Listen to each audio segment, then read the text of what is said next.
महात्मा बुद्ध जी के समय की बात है। अजातशत्रु नाम का एक राजा था।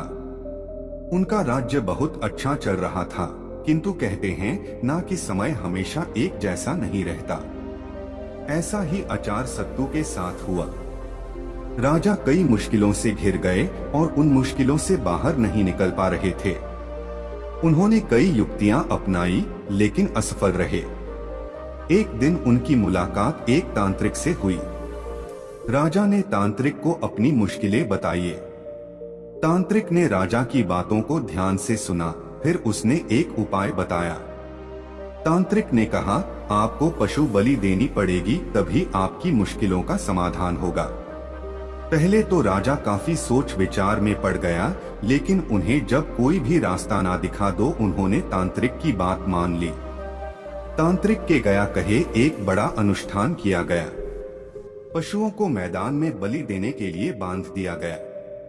संयोगवश उस समय महात्मा बुद्ध राजा के नगर में पहुंचे।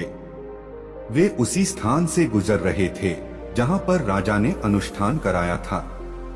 महात्मा बुद्ध ने जब देखा कि निर्दोष पशुओं की बलि दी जाने वाली है, तो वे राजा के पास गए और बोले, राजन, आप इन निर्दोष पशुओं को क्यों मारने जा रहे हैं?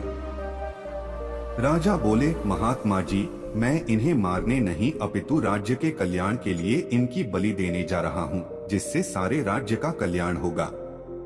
महात्मा बुद्ध बोले, क्या किसी निर्दोष जीव की बलि देने से किसी का भला भी हो सकता है?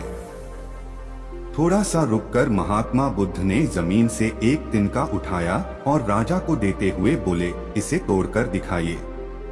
राजा ने तिनके के 2 टुकड़े कर दिए। बुद्ध बोले, इसे अब पूर्ण जोड़ दें। राजा बोले, महात्मा जी, यह आप कैसी बातें कर रहे हैं? इसे तो अब कोई भी नहीं जोड़ सकता।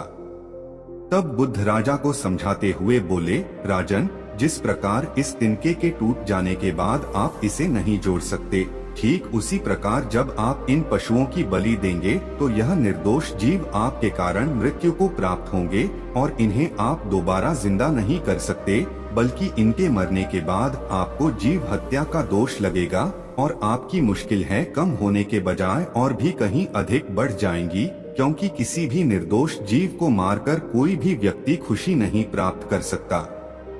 आपकी समस्या का हल निर्दोष जीवों को मारने से कैसे हो सकता है? आप राजा हैं, आपको सोच विचार कर निर्णय लेना चाहिए।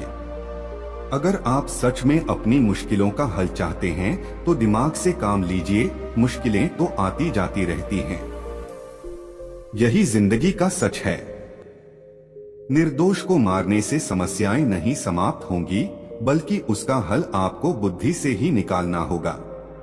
बुद्ध की बात सुनकर अजातशत्रु उनके चरणों में गिर पड़े और अपनी भूल की क्षमा मांगने लगे। अजातशत्रु ने ऐलान करा दिया कि अब से उनके राज्य में किसी निर्दोष जीव की हत्या नहीं की जाएगी। दोस्तों, आप लोगों को ये वीडियो कैसी लगी, नीचे कमेंट करके हमें जरूर बताएगा। ऐसी और वीडियो देखने के लिए हमारे चैनल को जरूर सब्सक्राइब कर लीजिएगा।